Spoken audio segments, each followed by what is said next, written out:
Good morning, colleagues. Those of you who are in person and those of you who are online, welcome to another day of this Mental Health and Wellbeing Conference. And today we have two presenters here with two interesting areas of discussion. The first is going to be led by Dr. Clemon George and Mr. Joel Simpson. Just to say a brief note on Dr. George, he's a social epidemiologist with many years of research and teaching experience at the graduate and undergraduate levels at institutions in North America and the Caribbean. His research focuses on improving sexual health and reducing harm outcomes for youth and other at-risk populations. He incorporates his research and experiences in his teaching and strives to ensure that his students are successful. Like his participatory approach to teaching, he fully engages communities in all aspects of his research. He has been involved in HIV research and advocacy for over 15 years. Now, Dr. George is sharing his presentation with Mr. Joel Simpson, and Joel is a well-renowned name in Guyana as the managing director of SASOD. SASOD is a group that works with and advocates for the LGBTQI community. I think many of us know Joel in the field of seeking legislative reform, advocating for change, and speaking up on so many issues for marginalized and vulnerable populations. Now, their session will be on mental health needs of Guyanese LGBTQI during the first phase of the COVID-19 era. And their presentation is going to last for 15 minutes. Immediately following their presentation, we are going to be joined by Miss Raiza T Khan. And she is the founder and counseling psychologist of Anaira Counseling and Psychological Services in Guyana. Ms. Khan is a counseling psychologist with a Master of Science in Counseling Psychology from the University of the West Indies, Cave Hill.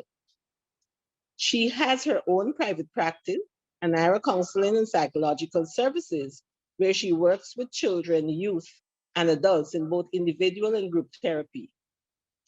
Couples therapy, sorry. She spends much of her time working with NGOs and youth, including being a co-founder of the Consulting Psychologist of Equal Guyana, an LGBTQ organization aimed at empowering members of their community. Folks, I know that we are in for two interesting discussions.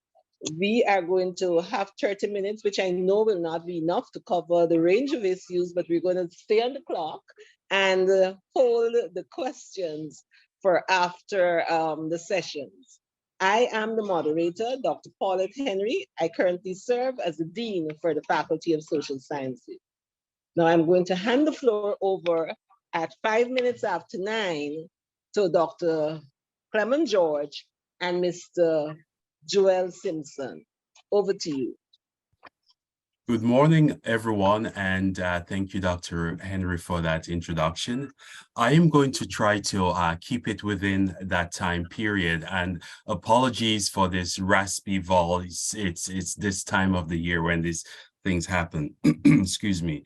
So what we're going to do is at the end of the session, what we're hoping that you can gain from this presentation is to have some sort of a better understanding of the burden of mental health issues among the lesbian, gay, bisexual, transgender, intersex, queer, and others who fit under this general umbrella term of gender and sexual identity during the first phase of the pandemic. The second objective, we hope to share some light on how COVID-19 may have sort of exacerbated mental health issues for this population. And thirdly, knowing that we're going to experience future pandemics, we need to think Are you about hearing ways of, clearly? I'm sorry? I'm just checking to see if the sound is clear. Based Okay. on what the feedback, it's a little low. Oh, I'm sorry. Okay. Could we increase the volume, please? Clemon, just give me, sorry, just give me a minute. Okay. Try again. Continue. Yes, this is Okay. much better. So maybe should I start over? Yeah. Okay, well, good morning, everyone, and thank you, Dr. Henry, for inviting us here. I am really happy to be presenting with my co-host, Mr. Simpson, and as she has introduced, he is no stranger to here. But anyway, what I'm hoping that you will gain from this presentation is to get a better understanding of how mental health issues has affected, to have a better understanding of the burden of mental health issues among lesbian, gay, bisexual, transgender, intersex, and others who fit under this general term of gender and sexual identity during the first phase of the pandemic. For the second objective, we want to share some light on how COVID-19 may have exacerbated mental health issues for this population. And thirdly, knowing that future pandemics are coming, we need to think about ways to plan supportive mechanisms for this target population to avert worsening mental health issues. Joel? Thanks, Clemon. In terms of the background to the study was conducted in May of 2020. That's when data was collected. And as you would know, the COVID-19 was declared a pandemic in Guyana in March of 2020. So we came against a background where LGBTIQ people face multiple forms of stigma and discrimination, particularly at the societal level, and where violence as well against LGBTIQ people is quite prevalent. Policies to prevent and sanction discrimination are either absent or quite weak. Many policies are outdated, and many of them don't have any mechanisms for sanctioning perpetrators of discrimination. In terms of the social and structural determinants of health, the environment within which LGBTIQ people live is one where there's been historically social and economic marginalization. So LGBTIQ communities are more vulnerable and face higher levels of poverty than their cisgender heterosexual counterparts. Also, laws which criminalize same-sex intimacy, particularly between men, still exist and are indirectly enforced by state officials who often use these laws for extortion, soliciting bribes, and other forms of corruption. As well, it would be important to note that given the time frame when this study was conducted very early within the first phase of the pandemic, there was a lot of misinformation about COVID-19. We were just about 3 months in, and this is prior to vaccines being available and any major kinds of educational campaigns being conducted by COVID-19. Next slide, please. So the impetus for this study arose from researchers and community stakeholders and others who had an interest in understanding the impact of the new coronavirus on the LGBTIQ plus population in the region. Getting to know about the lives of this vulnerable population in the context of the epidemic was very important. So as such, the collaboration between myself and the head of the LGBTIQ population, such as Joel, was forged. This was a multi-country study involving Barbados, Guyana, St. Lucia, and Grenada. We use a modified question, or sorry, we modified the questionnaire that was developed by some researchers in the UK and modified it for our own populations. We use SurveyMonkey, and the NGO heads of NGOs would review the questions before we actually sent it out, the study out to the Cave Hill IRB for ethics approval. So each country NGO was responsible for recruiting participants. Most used their existing listserv, word of mouth, and advertising through their own local networks and so forth. So persons had to be 18 years or older to be eligible for the survey. They needed to be residing in the country for at least a period of 3 months and had to self-declare as an LGBTIQ person. Generally, the survey took about 15 minutes to complete. We collected information on demographic information such as age, sex at birth, etc. Health status of the individuals. We ask information on general health, chronic conditions, and so forth. We also ask about their access to clinics, pharmacies, laboratory services, etc. during that time. As Joel said, we collected information on COVID-19 beliefs, and we we also asked questions on the experiences during that period, COVID-19 pandemic. One of the most important instruments that we used was the Patient Health Questionnaire, or the PH4, to gain some information on the mental health status of individuals. Now, the PH4 is an ultra brief questionnaire comprising of 4 questions. The first 2 questions ask individuals about anxiety, and the second 2 ask individuals about depressive symptomatology.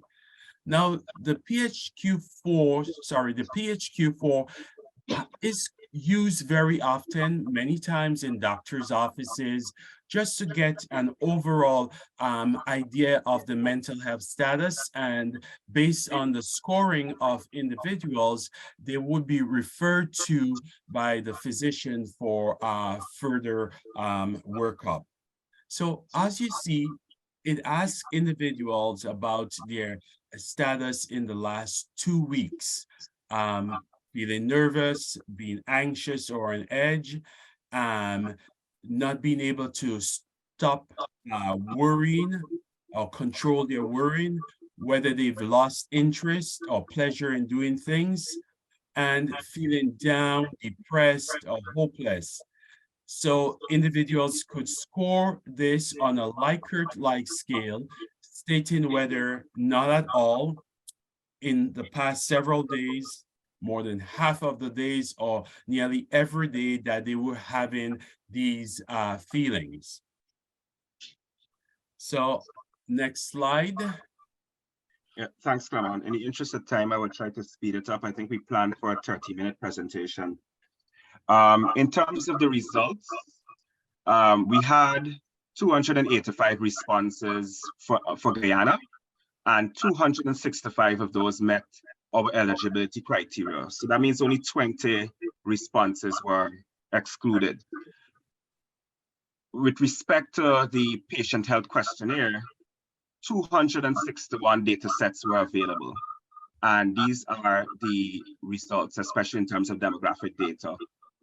In terms of gender distribution, we had 108 persons who were assigned the sex of male at birth who responded, and 98 persons who were assigned the sex of female at birth who responded.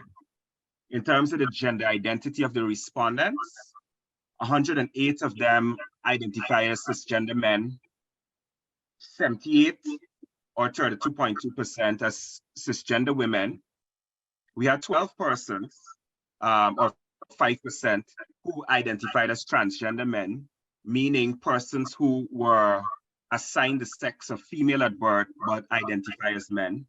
And we had 19 respondents who identify as transgender women, meaning persons who were assigned the sex at male at birth but identify as women. And some 25 persons selected the other category, which comprised of non-binary, gender fluid, and persons who preferred not to disclose their gender. In terms of the various variables, you have it all laid out here. In the interest of time, I won't cite all of it, but I will observe the overrepresentation of persons of African descent in the sample. We have 40.1% of the respondents being of African descent. And I think that's directly related to the residency. If you go to residence, the residence column, you will see that almost 40% of the sample came from Georgetown. SASA, as the recruiting organization, is based in Georgetown, and most of our members are based in Georgetown and Region 4. And Region 4 being predominantly Afro-Guyanese, that accounted for the overrepresentation of Afro-Guyanese in the study. You can also see that outside of Georgetown, and almost another 20% of persons came from Region 4. So all in all, about 60% of the sample was from Region 4 itself. And then we had 16.5% from Region 3, and 11.4% from Region 6. It's also important to remember that the survey was conducted online. We used SurveyMonkey. This was in the height of the pandemic. So in addition to sending it out to our members and promoting on social media, that would also account for the underrepresentation of some of the regions, given issues related to internet and internet accessibility. Those of us who are Guyanese would know the further you get outside of Region 4, the more difficult internet access becomes, especially outside of the Demerara County in general. The other important variable I would like to highlight would be the loss of jobs due to COVID-19. 45.4% of the sample indicated that they had lost their jobs due to the pandemic. And another 26% indicated that they had their working hours significantly reduced, which affected their income as well. So that's quite significant. When you total that up, that's over 70-something% who were effective in terms of their livelihoods by the pandemic. Only 24.5% were able to work from home, and another 53.8% indicated that they were not able to work from home. Looking at the PH4 results, 49.6%, which is just about a half of the sample, were symptomatic for depression, and over more than half, 53.5%, were symptomatic for anxiety on the PH4 scale. So very, very high numbers when it comes to depression and anxiety. Next slide, please. Okay, so before we just move on to the next slide, I just wanted to point out that despite that over half of the individuals scored very high for depression and anxiety, we see that 64.1% state that their general health was good. So we need to keep that in mind also. In terms of other variables that are related to mental health, 15.1% indicated that they had used mental health services before the pandemic, which is relatively low. 16.1% of the sample indicated that they needed psychological support during the pandemic. Some 13.7% indicated that they wanted someone to talk to, and over half of the sample, 52%, indicated that they required health services, general health services. Some 11% of the sample indicated that they needed help with accessing their medication of all kinds. And we had 34 respondents who self-disclosed that they were living with HIV. Another 30 respondents also disclosed that they were sex workers. And interestingly or importantly as well, 32.5% indicated that they were using alcohol more than normal during this first phase of the COVID-19 pandemic. And quite significantly, 42% indicated that they were using marijuana more than normal during the pandemic. So what we should gain from here is that there's a lot of studies that have been done in Guyana talking about the impact of discrimination on LGBTQI people and how this would impact in the context of COVID-19 would have sort of a double whammy on the lives of individuals. So there is a lot of research also that talks about the fact that stigma that is associated with multiple different vulnerable circumstances, such as HIV, mental health, and just the fact that you have a different heterosexual identity, it really disadvantages individuals, and the stigma in itself leads to further stress in their lives. And this is probably why we see such high depressive symptomatology based on the PHQ-4 questionnaire.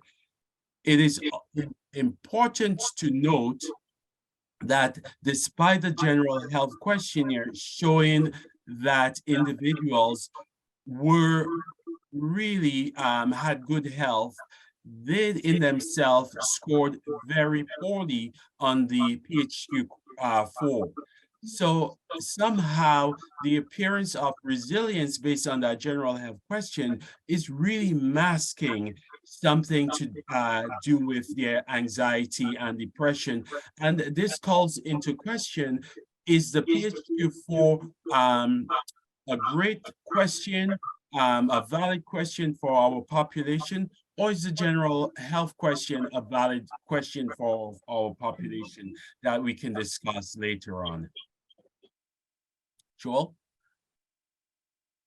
Yeah, thanks, Clemon. In addition to previous studies confirming the high levels of violence and discrimination, we should mention that subsequent studies that we did during the pandemic after this, in particular, we did a qualitative assessment on how men who have sex with men and trans persons were receiving HIV services, both prevention, treatment and care services. And a lot of the findings from the study were confirmed in terms of mental health services being in high demand for these populations during the pandemic.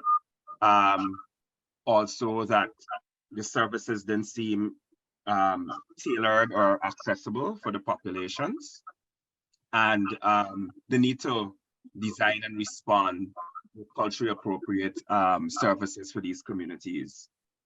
Further to all of this, I think going forward is important to for us and national players who are interested in the health and well-being of the general population to understand the importance of conducting research with this community because of the vulnerabilities that they face already from violence, discrimination that already takes a mental health toll on these populations, and the need to conduct further studies and analysis, particularly now as we've entered an era where we're living with COVID-19, to see how these populations are faring since this first study was conducted in the early phase of the pandemic.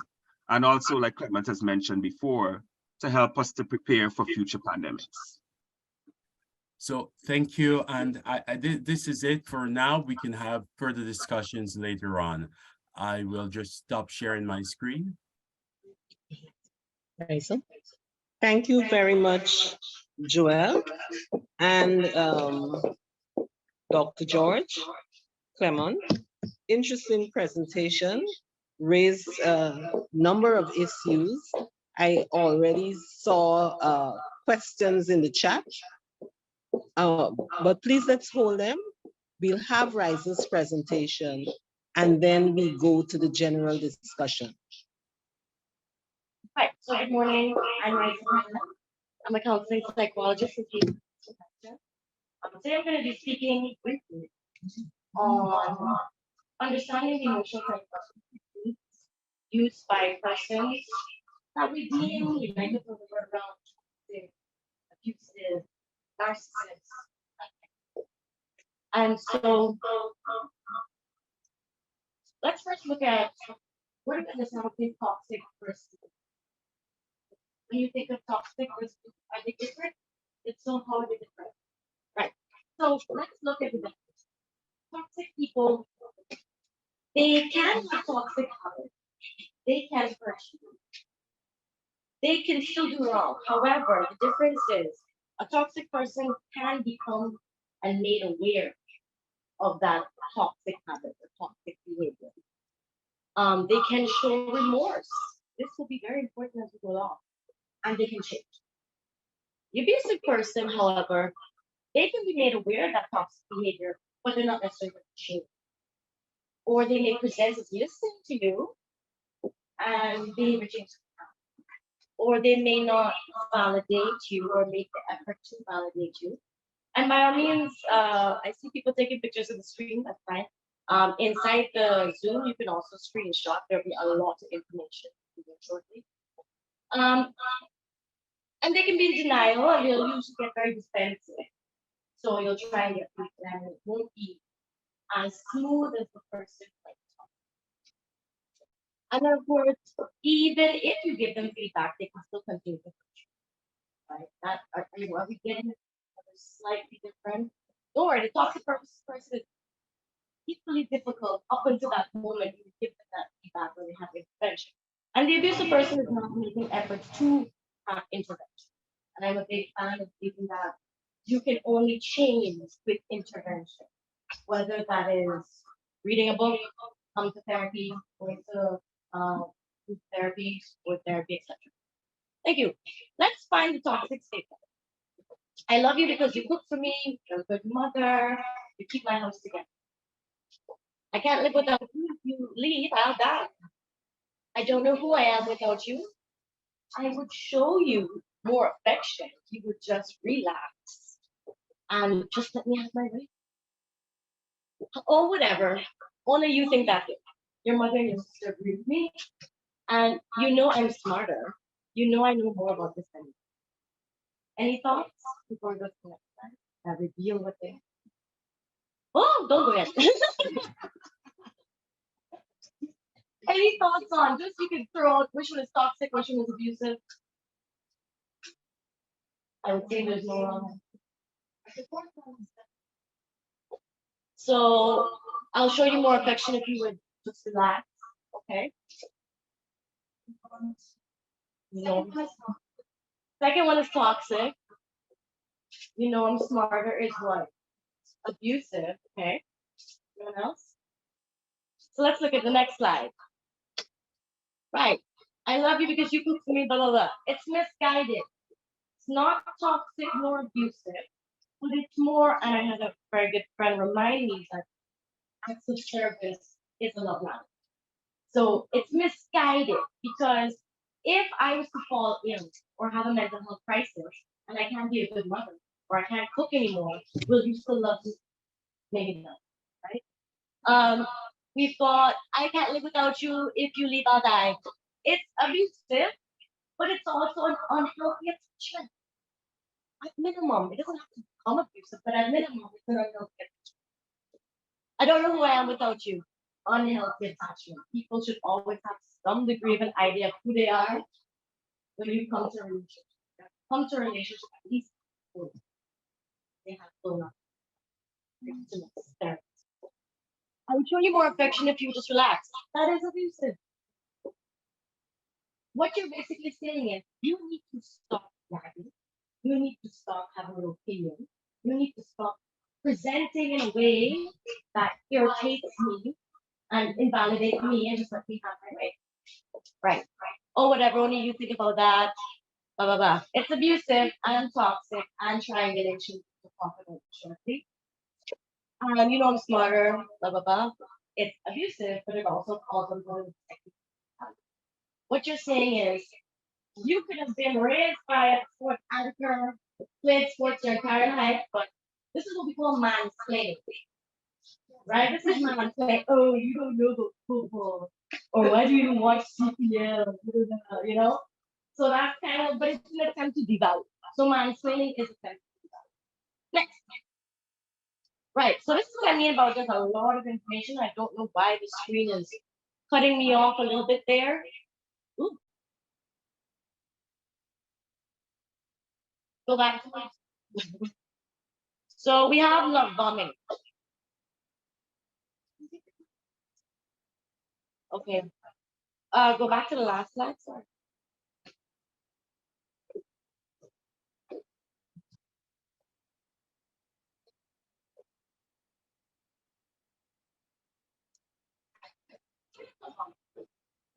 We hear this all the time. It usually happens in the beginning, and people often ask, so right, what's the difference between love bombing and someone just being really nice at the beginning of a relationship? The difference is it's intense, and it's a lot of passion, it's a lot of love, and it's out of the normal. So they want to, like, you went on your first date on Saturday night, you're basically still on your first date relationship. You haven't left the date. Like, you're still engaged in spending time with them, and it's demanding your time and it's needing things from you, and it feels great. And it's like, oh, and you're like, a whole rush. Next, so mirroring. This again, usually done in the beginning of the relationship. This can literally be something as simple as just mirroring your mannerisms. But this person will, if you say, I like soca, and it's like, oh, I like soca too, and you're like, okay, like happy guys and stuff, but like you're not impressed by that, but it's like, oh, you know, I like Star Wars, you know, something that might be like uncommon for Guyanese, and this person is like, yeah, I love Star Wars, and blah, blah, blah. They don't know like you love Star Wars, but they're gonna mirror you to make you guys feel like you're perfect for each other. Oh, they're gonna mirror your hobbies and like this and like that. They might even, like I said, like mirror like when you stand, when you talk, when you flip your hair, and all of that is trying to get you to be like, oh, we're so connected, have so much good chemistry, so bonded, we're supposed to be together. I've never thought anyone so perfect for me, right? So that's playing into, and let's make note that during this phase of the mirroring, they're collecting data. I'm going to make a side note, but the narcissists are very good at collecting, because what they're going to do is use that mirroring against you later on, and they call it dark mirroring. So they're going to use what they know are your insecurities against you later on. So you want to go for that public speaking class. They know you don't like public speaking, but you want to do advance yourself. They're like, oh, but you're not good at public speaking. It makes you too stressed out, and right now you're really stressed out, and you probably shouldn't do it. And you're thinking about Raiza, the difference is the intention to keep people connected. And so someone who has your best interest would say, okay, Raiza, you're really stressed out right now. Maybe you should do it. Maybe in a couple of weeks when things calm down. The narcissist will not be an option. They'll just kind of drive in that you're not really good at public speaking, so you really shouldn't go that, even though it's different. Right. Dating. This is basically luring you with triggering statements, sentiments, commentary, provoking you into an argument.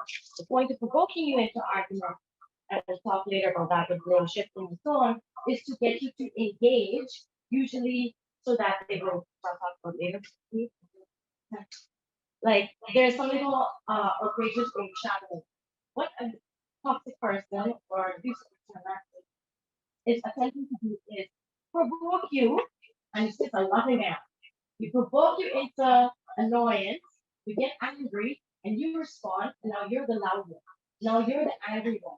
And then what your partner or family member or friend will do is be like, well, why are you gonna be so crazy? Why are you gonna be so loud? Why are you gonna be so ignorant? So now it's about your response.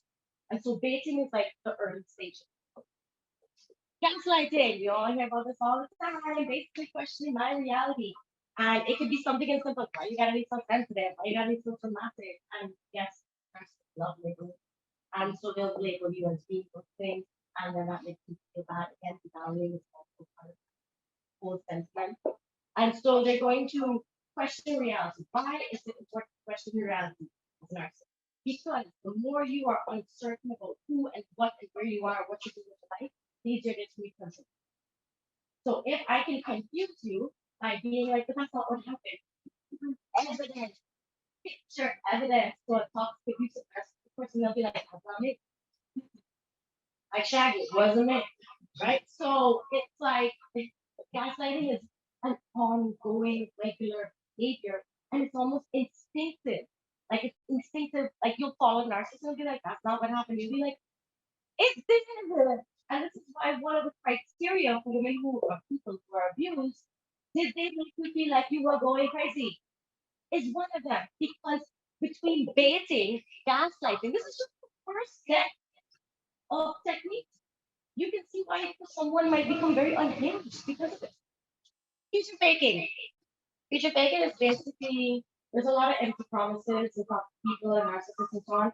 Future faking is basically, I want what I want right now because I'm not going to compromise it because I'm selfish. And I need you to agree with me now.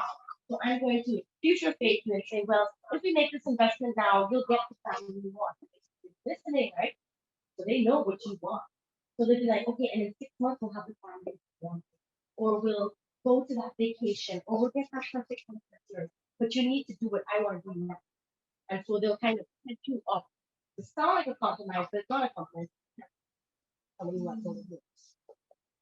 Breadcrumbing. You ever heard of this is the frog in the pan you slowly turn up the heat? This is the opposite of turning down the heat. So you start off with all this love and affection and love bombing and caring. Yeah, that's great and wonderful. And then over time, you start to reduce the amount of attention and messages and calling and love affection. You're holding it back on purpose so that you get so desperate. You're just happy for like, hi, hello, how are you? You're not even trying to go on a date no more because you're like, well, that's so 3 months ago or 3 weeks ago, right? So you're literally at a place of desperation because now you are engulfed in this person. You think you guys are perfect for each other. So you're like, you know what? They're busy. They're a busy person. They have a life, they have kids, they have this, they have that. You make excuses for them and you're like, you know what? I got a text today. I am happy with the time. That's all I need. Right? So that's the result of breadcrumbing. Next. Eating shows like a marathon. Where are we? Right. Blame shifting. So this is basically everyone else is the problem but them. Narcissist never wrong. Think of Donald Trump. Sorry if you're a trumpeter. Think of Donald Trump. Never wrong. It's always someone else's fault. It's attempting to blame you, accuse you, to make you, to control you, to make you feel guilty. And in turn, you end up apologizing. Because, oh, how maybe, and then remember, gaslighting is in this as well. So you're like, well, maybe I did do that. Maybe I did trigger them. Maybe I did forget to keep the water running. Whatever it is, you start remembering. You're already getting to a place where you're starting to question, did I do that? Did I not do that? So when they blame shift, it makes sense. Avoid accountability, guilting, shaming, gaslighting, blaming, and validating for salad challenges. Now, indirect control. This is really important. This is Guyanese.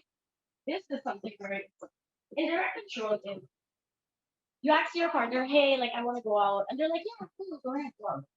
And so people often think that abusive people are like aggressive, but they're not. Indirect control is a major issue in Ghana, whereby we will make passive aggressive comments. I know y'all thinking, oh, that's nice. I know that's nice. Right? So passive aggressive comments, they'll be like, oh, I'm fine, but then be like ringing down your phone when you're out. Or they might even say emergency. One of my friends went through this the other day, and their ex-spouse was like, well, you don't care about me and your child. And they're like, I physically cannot come to you right now. You know, like, what can I do? I'm not even in the region. So these things happen. You know, it's to give you anxiety, and then so you go out and you're like, yeah, I'm going out with my friend or my cousin or whatever. And they're like, okay, yeah, cool, baby, have fun. And then as soon as you get home, you're either silent treatmented, the silent treatment of coming, right? Or you're accused of cheating. You're like, but you know, Bob, you know, Bob. Again, you're like, I'm certain I've introduced y'all because you've been gassed so much. You're like, I'm certain I introduced you to Bob. But now you're being accused of being cheating, which is ironic because the toxic person will run off for 10 hours not call you because remember you're breadcrumbing you. And then they're the one cheating. You're just like, how did we get here? You're often going to say, when we get the word salad, how did we get here? Triangulation. So this is the one from earlier. It's used either people you are jealous of or people you highly respect. So if I want to make you feel bad for thinking something that's very rational, and I'm going to say, oh, well, your mom is going to do with it. But you really respect your mom. So you're like, oh, my mom thinks he's right, but I guess they're right? Or someone, oh, well, my ex-girlfriend wouldn't do that. So now you're like trying to be better than the ex-girlfriend. So you're like, okay, well, I guess I'm wrong. Right? So triangulation is intended on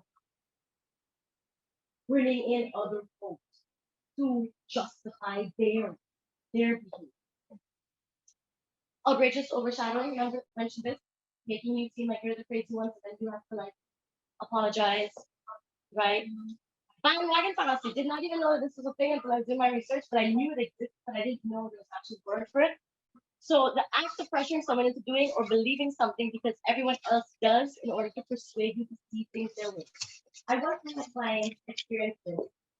Their partner had been cheating, and to justify their cheating, they spent the next several weeks pointing out all of their mutual friends who were equally either married or in relationships who were also cheating. So, oh, you know that friend just well, yeah, she'd be married. It's not a big deal. It's not a big deal. So we're trying to justify things by making it seem like everyone else is doing it and you're wrong for wanting monogamy or you're wrong for expecting monogamy. Are we all good? I got some nods, I got some stares, I'm not sure. False equivalence. All so very common again. Didn't know there was an actual term for it. Was no research. Everything else I did. This is basically equating I have done something worse than maybe you did something 6 months or 6 years ago. And I am going to keep reminding you of that thing to say that we're equal when it's not. The two things are not equal. So you could have thrown down my phone, I don't know, last week or 6 weeks ago. But then you're like, oh, but you hit me like 2 years ago. They're not the same two things. You throwing down my phone and me hitting you are not the same thing, right? I had a friend who did that also with their own partner as well. They cheated on them like 6 years ago, but then they were justifying, oh well, you cheated on me 6 years. She's like, yeah, but you cheated on me 6 times in the last 6 years. Like that one cheating incident is what they're using to justify. I'm like, that's not. I told him like, dude, that's toxic as hell. That's not even good. That's false equivalency. Next.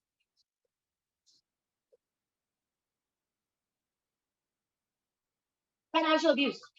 Toxic people and abusive people often are financially abusive. They're always about the fact that cash grab. Again, going back to Trump, how many businesses this man has had has failed in the last like 40 years or 30 years? So it is always, we can do it. We can, because remember that brand philosophy. So they think they're the best in sliced bread. So they think that any idea that comes into their head is going to work because I am doing it. I'm the best thing. It will happen. So all these like Ponzi schemes and stuff, be mindful of who is like behind them because more than likely it might be someone who's trying to do it. Stonewalling.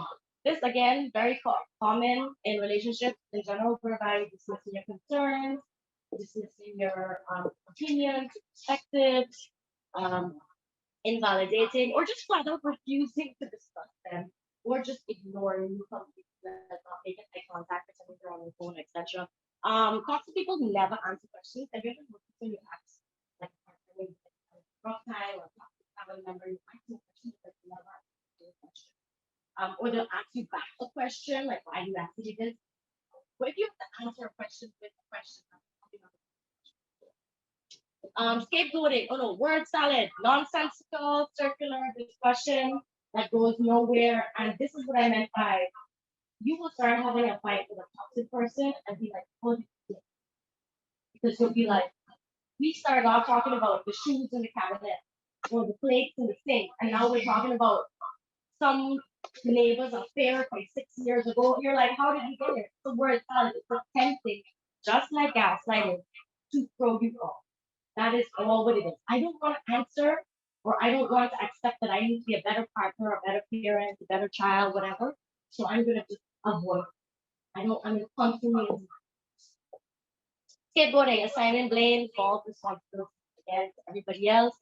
More importantly, it's a method of deflecting blame from themselves. So don't kind of not just you, but others. Flying monkeys. I actually met flying monkeys a day. I didn't even know.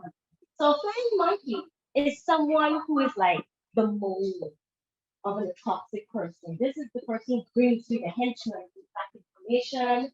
They will smear campaign. They'll be a part of the smear campaign with the narcissist in that case.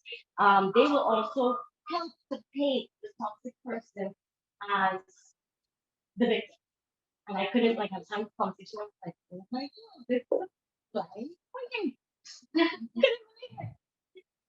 Because we can start. This is a part of the evolution of a toxic relationship or an abusive relationship, but particularly a narcissistic relationship. Because at the end of the day, you are a supply to. So it is not uncommon to be devalued by saying things like, you know, you don't smart, or you're never gonna find anything else, or terrible. And to the attempt to decide, they're done with you. You've given them everything that you whether it's financial, emotional, mental. There's a statement that ain't no one gonna fall in love faster than a narcissist that needs a home. Right? So ain't no one gonna fall in love faster than a narcissist that needs a home. Right? Because they're gonna just go right into it. They need that reply. Now there's something really important to mention here. There is a reverse discard, which is also very common. We see this in men as well, whereby I am going to treat you so badly. This is where especially violence comes into play, that you're going to want to leave me, which is the right thing to do.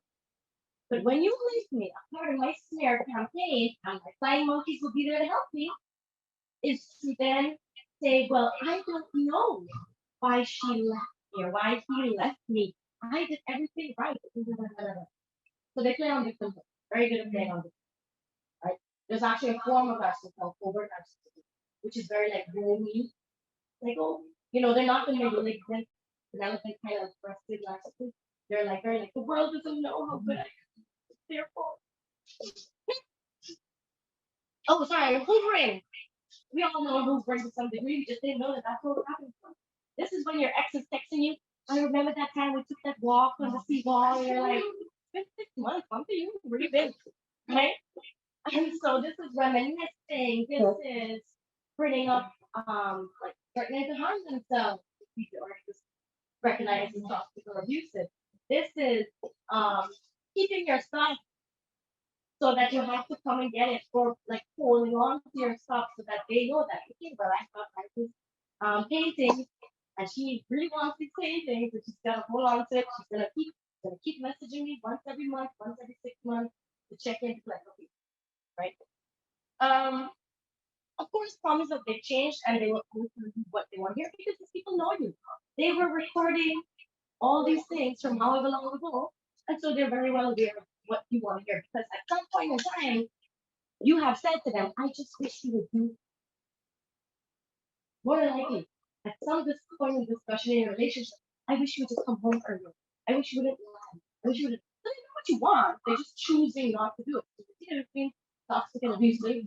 The abusive person gets it. They hear it. How's your time doing in it? Okay. All right. So briefly, cycle of abuse. People like the cycle of abuse. There's forms of them, but I like them the most because the reality is things like love bombing, mirroring.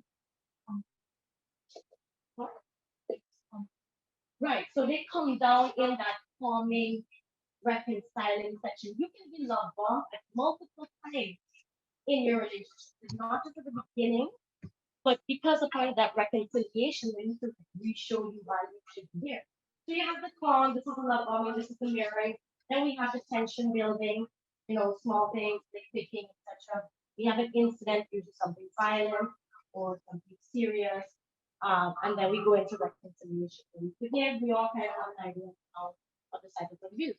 Now, the challenge with that is people will try and prolong calm and tension building by walking on eggshells, not having an opinion, stop saying certain things, stop nagging, going, getting caught up in the expectations, so like, okay, well, I'm just gonna conform because if that means like stretch that section of calm and make that section of tension building shorter. And it's in those moments we start to lose us. Because now you don't have an opinion, now you're not going out, you're not seeing your friends, you're not spending time, you're not working on your hobby, right? So to be able to stretch that, you kind of start conforming to whatever person. The next one, like what do we do about it? Like I don't always like to just end these presentations about like acknowledging that it's something we should do about it. So more than likely, if it's with a partner, accept that you cannot change the person. I'm a trained psychologist, and I still can't change the narcissist that right. And that's okay. I chose this life, y'all did not. Right? So eventually you need to leave and you get help. That is the only way forward. Especially, yes, toxic people, like you said, can't change. But are they working towards intervention? And if they're not, then they're abusive. And if they're abusive, you can't stay. And it's very hard for me as a psychologist to work with a person who is actively abused because it's like a bucket with a hole. Because they'll come, they'll feel great, and then literally the very next day they'll message me like, oh my god, about where, right? If it's a family member, we're gonna try to set some boundaries. We're gonna try and do some cordial contact, which is do not be so self-defeating. Guys, very oversharing because we're very lonely type of people sometimes, so we tend to overshare. And so we're gonna be a little bit more restrictive with what we're doing with our family. Or doing low contact, which is I see you on Easter and Diwali, and I see you for here or low contact. Now this is my last one. This is important. If you're in low contact, this is with a family member, partner, whatever. These are the questions. These are the questions I want you to ask yourself. Very important that any very fast step of thank you.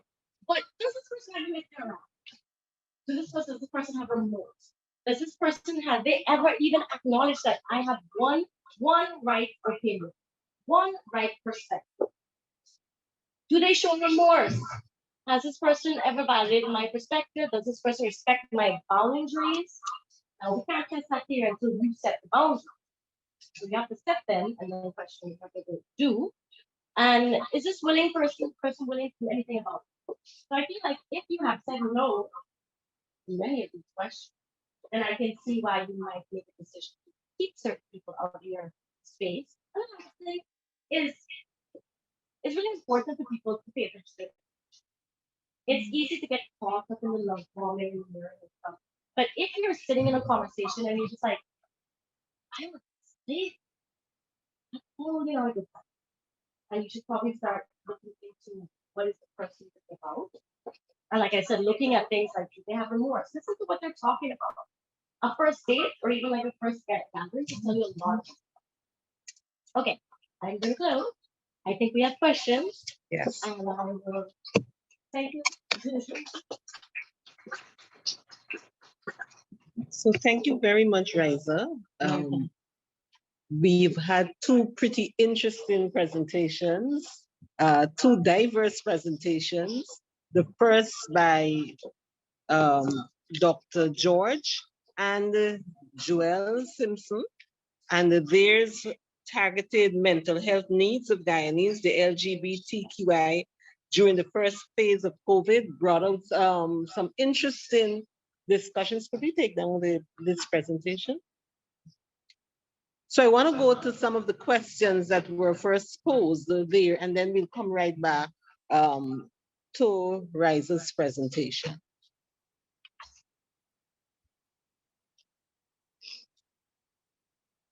Okay. So going to Joel and to Dr. George, what was the general stage of depression observed? And I found, following up on this, I noted that you said 64% of the population did not indicate that they were depressed. But then you also pointed to several behaviors, increased drinking, increased smoking of marijuana, and other things, despite, you a lot of them saying that they were not depressed. So I want to ask that, and also to point you to the first question in the chat. Okay, perhaps you'll have to review the first question in the chat because I'll have to be scrolling up. However, maybe it's just a little point of clarification. The 64% of individuals didn't say that they weren't depressed. It was actually a question about their general health. Okay. Basically, compared to others, how do you feel? Yes. So while many of these individuals said that they were fine, basically, as we say it in the Caribbean, that they were okay, we still see that many people, despite the fact that they're saying okay, based on the scale, they showed that they weren't okay. So really, by asking somebody just a simple question, hey, how are you doing? It doesn't really add very much, because deep down there are issues that they are hiding, and we probably need to go a little bit further in determining people's mental state. Thank you. So, yeah, Is that also a part of our culture where we just speak to, we don't speak about our true feelings? yes, I think it is so, not just in Guyana, but maybe throughout the Caribbean. On a surface level, we tend to put our good foot forward, or good face forward, or game face, and without really talking about issues that are very much important to us. Thank you. So you were saying Joel, do that you there have was the a first data? question? I think you answered that already. And you guys are sharing the study? Yes. Yes, we can share the full study. Okay. Another question goes to what was the general stage of the depression observed? Right. I And think then that there's a question came from follow-up Terry. question on region 10. Yes. Right. I think Dr. George shared some data there. Yes, yeah, I share the data, basically talking about in general. We saw that on the depression scale, the PHQ-4 scale, that 53.5 or more than half of the people could be were seen as having some sort of depression or depressive symptomatology. So more than half of the individuals that is at the level of mild to severe. And somebody else asked about the severity of it, which I actually answered in the question in the chat itself. Yeah. In depression quadrants. Yes. Okay. Is there any other question for Dr. George and for Joel? Oh, here's another question. How does one cut ties when they're heavily, is this for Joel? That's for me, it looks like. Just before we move off from Joel and Dr. George, are there any other questions from the room here? Hi, good morning, Madam Moderator. My hands is raised. May I ask a question? Sure. Hi guys, Dr. George and Joel, great presentation. I'm happy that you could have actually have this research done, especially given COVID constraint. I just want to share two quick comments with you, especially given that Joel is from our local setting. Joel, the National AIDS Program is actually embarking on a somewhat of a phase 2 of your research because we're looking at the post-COVID impact of mental health issues. With the LGBT community. I'm actually one of the key investigators with that research. I know IOM would have done an aspect of that research looking at migrants, and so I would love if you can share that report with us that you did. I just wanted to point out that I from the presentation you were doing too, I noticed there was a lot of like social findings that you highlighted, like alcohol use, drug use, and so that's why I asked the question. Besides using the PHQ-4, um,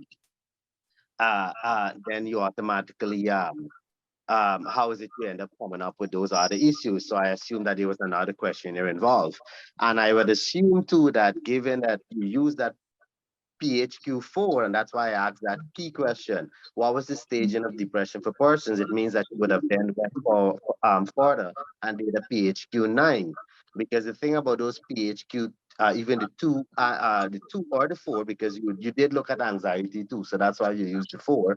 Once you start any answer to any one of those questions, would automatically trigger a mild response of getting a response of having mild depression. And so with that, now you would have to follow up with your PHQ-9 to determine the stage of it, whether it's mild, moderate, or severe. But great work, guys. I really would like to see it so that we can actually make reference to it and so that it gives a more comprehensive picture of what happened to Guyana during this entire COVID pandemic. Good job, guys. Thanks very much, Tariq. Thanks for sharing about the follow-up study. I didn't know that was on the way. Yes, just to be clear that the study was not specifically on mental health needs of LGBTIQ people in Ghana during COVID. It was about all the needs. So because this is a mental health and well-being conference, we chose to focus our presentation on the topic at hand. But we looked at all the social issues of gender-based violence, family violence, the economic fallout, and some of the early signs, early results of the economic fallout from COVID. So we're happy to share the full Guyana study and also the full 4-country comparative study with you. So I'll be able to share that immediately after this session. Thank you. Thanks for that question. Thanks for the response. Could you also share with us, this will add to the body of knowledge in the region for our students at the university. So we look forward to receiving this as well. Definitely. Other questions here? Am I missing? Sure. Oh, for me? Okay. Just hold 1 second, please. I just want to make sure that we've closed out all the questions for our first 2 presenters.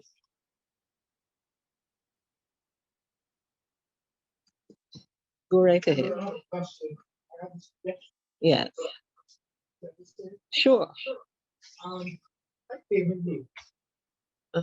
But from the presentation, what I gather is that you mentioned a lot of what I found that you mentioned the conflict with a person with them themselves or with others.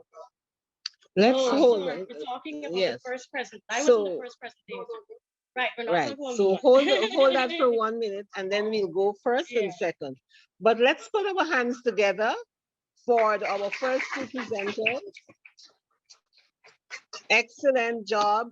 Excellent data analysis, good point of reference for future use. And we know that there is much more work to be done. But thank you.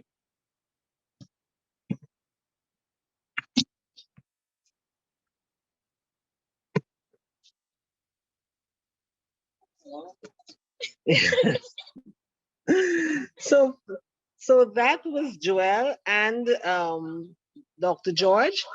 And now we are going to move to asking Raiza some questions. Raiza had us engage this as well in a different way. So I'm going to start with our friend in the back and then come right up to our friend in front here. And there are some other questions. And 4, and then we have some online. So lead us on, please. Yeah. Uh-huh.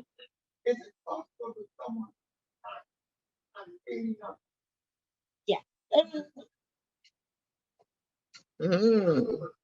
That's not a basic question. That's a tough one. How you look at it is that there are people who what I deem calculated narcissists and people who are not calculated narcissists, whereby they're just repeating the behaviors of their parents, their partners, whomever. I think that it is their response. So if you say, hey, like I've no, like you wouldn't want to tell someone they're a narcissist, really, because they'll never really accept like, even if they were or they weren't, no one takes that suggestion well because of how much negativity it comes with it. But I feel like if you could pull out the things that make them seem narcissistic, and if they can accept that, then maybe and do something about it, then maybe they're not. But if they don't respond to it or they don't action it, they don't work on it, then it means that they may. And then the question becomes, does it matter if they know or not? Because if they're not willing to change, so okay, fine, they're narcissists, but they didn't know. But now they know. Or they're narcissistic. Let's say that. I think of it as a spectrum, right? So fine, they have narcissistic tendencies. And now you told them what they are. You told them how it bothers you, told them how it worries you, and they still can't action an intervention or change, then does it matter if they know or not? Because now they know. I don't know if that fully answers your question. I apologize. It's not an easy question. So we have Yes, our sir. friend here. Conflicts, you were saying. You mentioned quite a number of conflicts. And those conflicts are with some persons they have in themselves or with others. But the question is, what is available? That has been spoken. In terms of therapeutic services, What is available, counseling, right? which we know around quite some time now, except counseling, it is normally not by By request of that person. By that person? Request of by who? by the person. Right. Okay. See, they realize that they have a problem. Right. And that's what drives them. Right. And therefore, it does rules out. You have to go to court. Right? Or you coerce a person to come. Never a good That idea. should not happen. Right. That's never a good idea. Because if they do come because of that, it may come because of you. Right. But then their mind is not prepared for actual change. Correct. Okay? Now, mediation, where I work in Supreme Court. I do mediation for cases. But there is a shift now in mediation. As I'm also a member of the largest public institution. There's a shift now in mediation where you can handle mental problems. Okay? Or any problem with our mind. Okay? What we do is make available information in the subject area. You come before me and your problem, say, is abuse. Okay? Most times you find is that when people are having this kind of problem or issue, they themselves don't know the nature of the abuse. It's like bullying. What happened in school, they don't know the nature. So what we do, we give you information to help you to, in that subject area, to help you to figure out. See?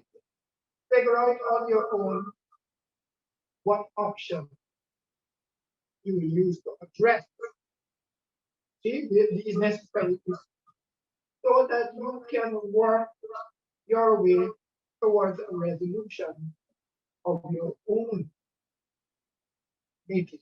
Right. Okay? Of course, it just happen to use mediation techniques. Correct. Okay? And we use to great advantage to perfection. Good. I think thank you for sharing that. And thank you. No, just before you go, I am really happy that you shared with us that there are options out there that are available, such as the court mediation center and so on. Good. Remember though that we are time bound and we have several other people who would want. So you have to kind of wrap it up tightly. Good. Mhm. So what I'm saying is that mediation now shift helping. Sure. So once we help a person, that if they're abused or other, we give you the necessary. And this is how I now developed Mhm. both. I got it in people soon, train people. Wonderful. So I'm not just a coach, training people. Perfect. Media. You name it. Thank you. And that's good information for us to know, right? And possibly to leave a contact so that we could follow through. Yes? Thank you. Ma'am, Good. you have a question? So,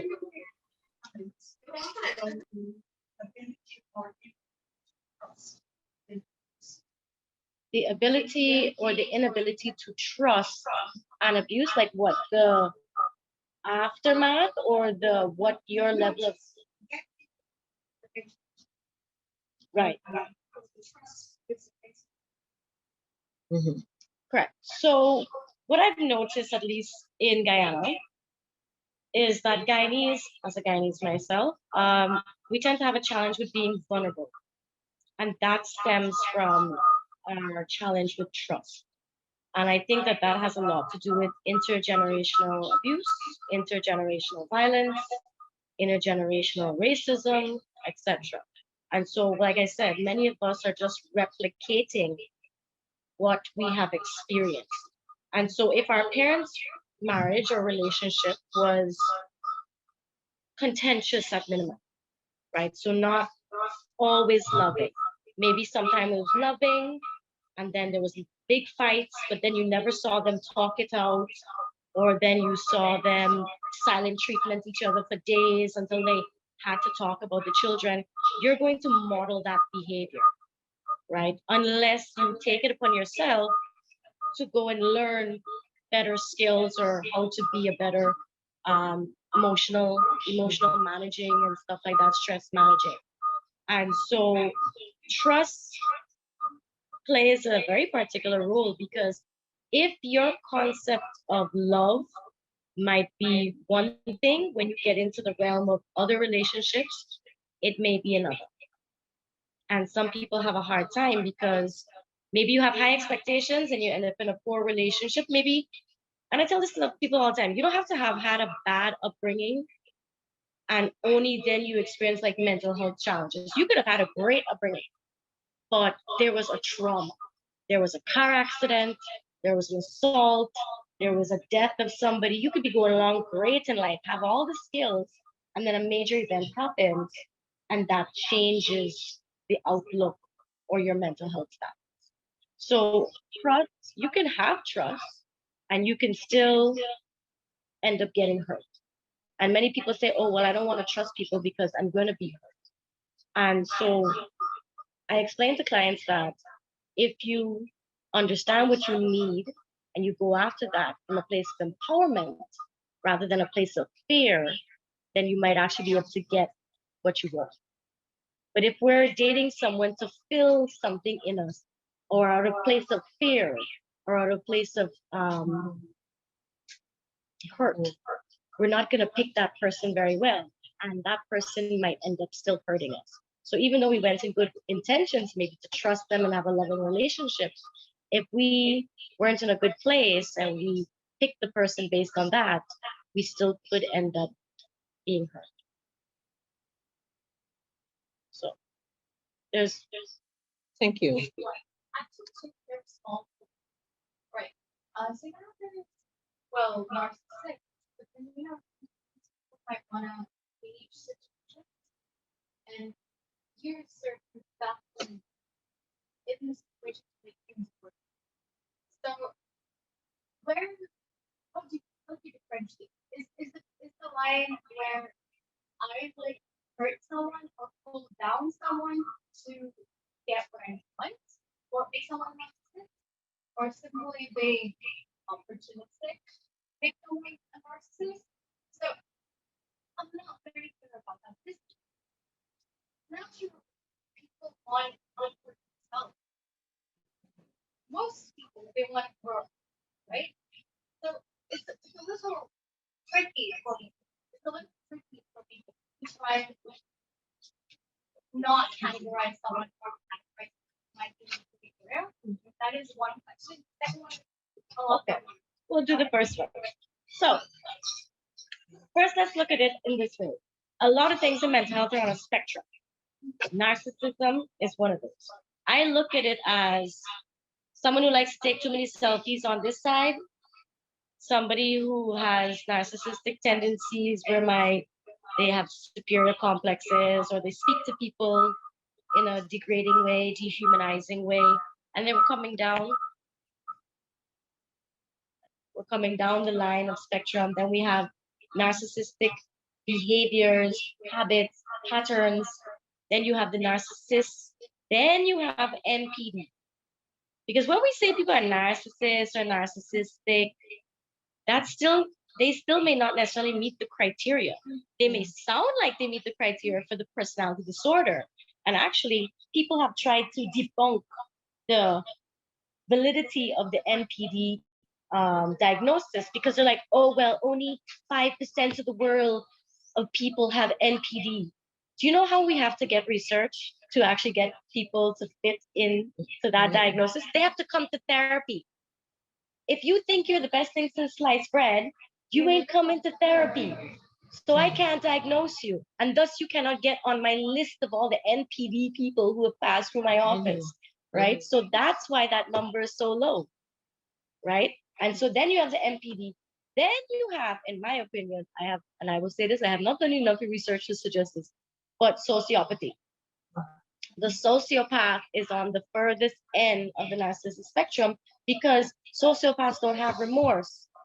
A high function narcissist doesn't care. They could look at you cry for 5 years straight and they won't shed a tear. So when you want to, you're like, well, how do I know the difference? I feel like I remember I talked about that intuition thing, right? So like if it is, like you're not trying to diagnose this person, right? So I would just say if you feel like someone has an issue with boundaries, is demeaning to people, devalues you, it doesn't matter whether they are or they aren't, what their diagnosis is or isn't. You have to recognize how you feel with that person. And if you feel dehumanized, devalued, and you can't function or focus, even if it's a coworker, you need to put up those boundaries and emotional boundaries. It doesn't matter what they are. Sure. And okay. Those are two interim stages.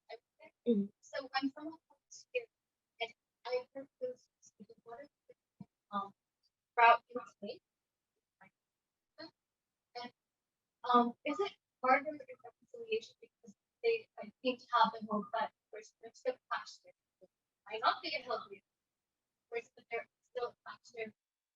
You know, they won't leave them because whatever incident might have happened or inspired is gone and nothing.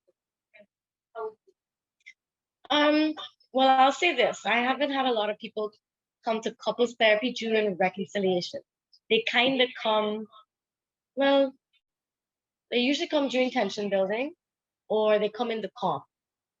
When they come during reconciliation, once they're both on board and we get a sense that they're both on board, we will treat them as if it is almost like we're moving forward, we're healing, these are the goals, this is what we're doing.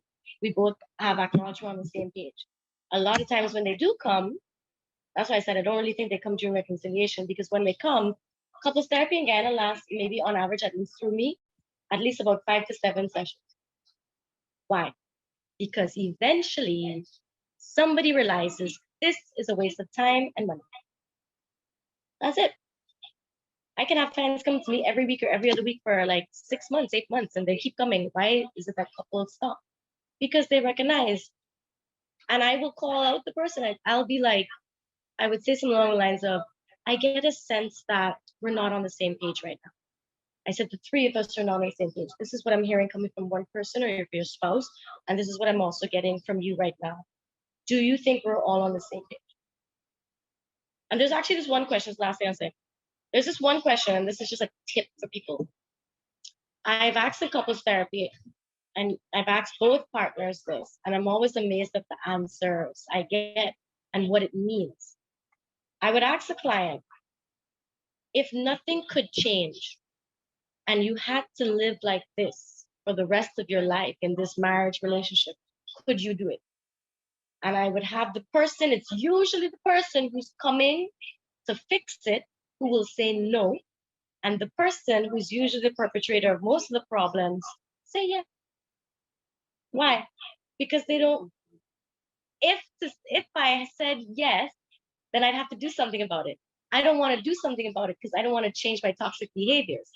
So yeah, I can live like this. And when they say that, I say, okay, well, now the decision is in your hands because you're the one who can't live like this. So what are you going to do? So we have 2 more questions. I'm going to take the one online and then the final one from the audience. Rhonda here is asking, how does one cut ties when they're heavily dependent on their partner? What systems are in place to help them? I was thinking about that question because I saw it earlier. And sometimes I always tell people I can't always answer a question the way you'd want me to because I don't have enough information. Like, do you have children together? Are you still with them? What do you mean cut ties? Like, there's so many other questions I have. But I would, in those cases, I just recommend people find a therapist and work through A, your dependency, B, the plan moving forward, and the system of how you're going to do that. I can't really answer that because that's going to be so particular to every single person. Like, people are dependent for multiple reasons. This could be a financial dependency. Like, I can't just be like, well, just walk out and leave your 6 children. You know, like it's. And if they do have children. Right. And if they do have children, that's a whole other thing. Like, I didn't get to mention it, but in my presentation, no contact with someone who shares a child with you is very hard. So we have to be honest with that. We have to also accept that. But then what work are you doing to protect yourself from when the narcissist or abusive person comes with their confusing push and pull approach, right? Final question.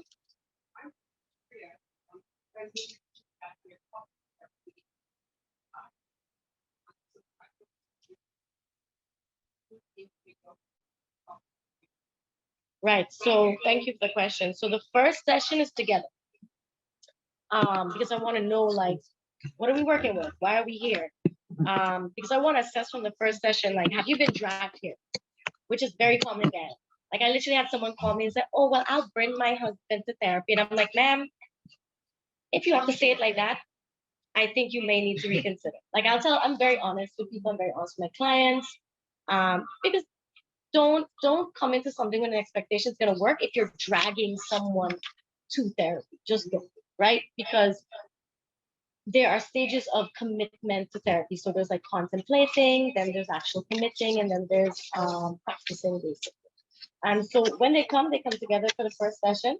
I actually tried something different the other day where I did the second session was again back with them because we didn't get to fully complete the assessment. There was a lot going on. And then from there, I do 2 individuals with one partner and 2 individuals with the second partner or the other partner. And then we come back together. So there's a lot of time also for them to practice changing the behaviors because they're not going to come back together as a couple for like at least a couple weeks. Yeah, thanks for the question. So thank you very much, Raiza. I told it, dog. For this discussion, and I know that it could go on. There are several persons online who are asking for copies of your presentation. I don't know what arrangements we have in place for the sharing of them, but I want to say thank you for an excellent session to Joel and Dr. George. Thank you, and to those who participated online and in person. Thank you very much. It was excellent interaction and engagement. It was good to have you in the room. Those of you who can stay for the next session, I encourage you. Go ahead.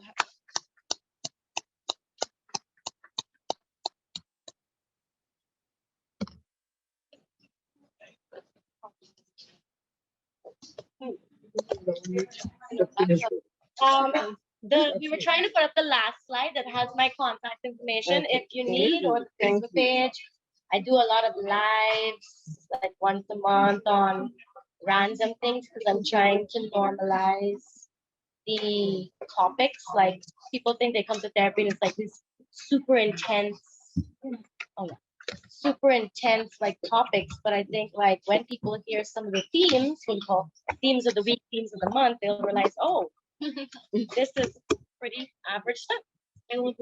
Oh, thank you. They're from Rockamel, up by the East Coast. What I call fancy Chinese. So yes. Take it here. You're sure you're dressed. Oh, thank you.